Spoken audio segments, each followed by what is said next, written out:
Hi అండి, అందరికీ రథసప్తమి శుభాకాంక్షలు. నేనైతే ఇంట్లో దీపం ఉదయాన్నే పెట్టుకున్న తర్వాత తులసమ్మ దగ్గర కూడా దీపం పెట్టుకొని స్టవ్కి కూడా పసుపు కుంకుమ పెట్టి పాలు పొంగించాల్సిన తపెళ్ళకు కూడా గంధం బొట్లు పెట్టి పాలనైతే వేసుకున్నాను. ఇవి ఆవు పాలు అనమాట. ఆవు పాలతో పాలు పొంగిస్తే మంచిది అంటారు. దొరికితే మంచిదే, దొరకకపోతే మరి ప్యాకెట్ పాలైనా వేసుకోవాలి, తప్పదు. పాలు పొంగేలోపు బియ్యంలో నెయ్యి వేసి బాగా కలుపుకొని పక్కన పెట్టుకున్నాను. పాలు 3 సార్లు పొంగిన తర్వాత బియ్యంలో నెయ్యి వేసి కలిపి ఉంచాం కదా, అందరి పేరు మీద 3 సార్లు వేసాను అనమాట. పిల్లలు దగ్గరగా లేరు కదా, దగ్గర ఉంటే వాళ్ళే తలకు స్నానం చేసి 3 సార్లు వేసి ఉండేవాళ్ళు. లేరు కాబట్టి వాళ్ళ పేరు మీద కూడా నేనే వేసేసాను.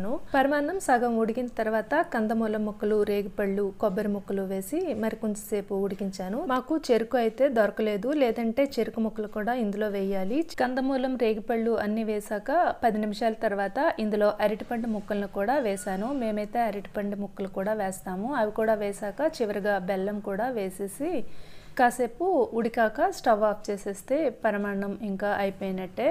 పరమాన్నం అయిపోయిన తర్వాత దేవుడి దగ్గర అన్నీ అమర్చుకున్నాను. ఇవన్నీ ఒకేసారి ఇంట్లో పెట్టి అమర్చుకున్నాను, ఎందుకంటే మాకు డాబా పైకి వెళ్ళాలి, 3 అంతస్తుల పైకి, అందుకని అన్నీ ఒక దగ్గర పెట్టేశాను. ఇక్కడ ఏం చూపిస్తున్నానంటే ఫోటోకి పువ్వులు అక్కడ పెట్టలేం కదా, అందుకని డబల్ టేప్తో అంటించేసాను పువ్వుల్ని.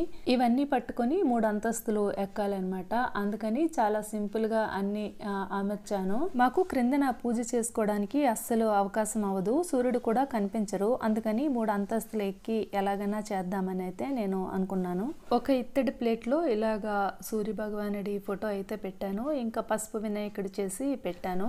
ఇక్కడ వినాయకుడికి, సూర్య భగవానుడికి, మోహిని చిత్రగుప్తులకి అందరికి 3 ఆకులలో రేగిపళ్ళు, కొబ్బరి ముక్కలు, కందమూలం ముక్కలు, వడపప్పు, చలివిడి అన్ని ఆకులలో వేస్తున్నాను. 3 ఆకులలో ఈ పరమాన్నాన్ని కూడా వేస్తున్నాను. వినాయకుడికి, సూర్య భగవానుడికి, మోహిని చిత్రగుప్తులకి. ఇంకా అర్ఘ్యానికి నీళ్లు కూడా తీసుకొని పైకి వెళ్ళాలి. ఇప్పుడు అసలు టాస్క్ అనమాట, ఇవన్నీ పట్టుకొని డాబా పైకి వెళ్ళాలి.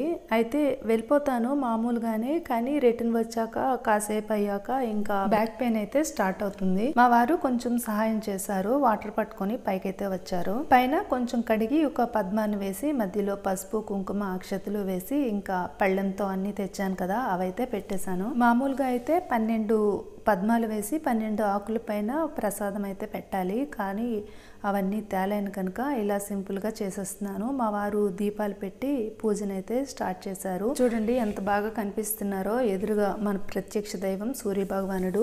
ముందుగా వినాయకుడికి పూజ చేసి తర్వాత సూర్య భగవానుడికి పూలు, అక్షంతలు వేసి పూజనైతే చేశాము. రథాన్ని 3 సార్లు చుట్టూ తిప్పి అర్ఘ్యం కూడా సమర్పించాము. ఇంకా ఇక్కడితో ఈ సంవత్సరం ఇలా సింపుల్గా మా పూజ అయితే పూర్తయింది.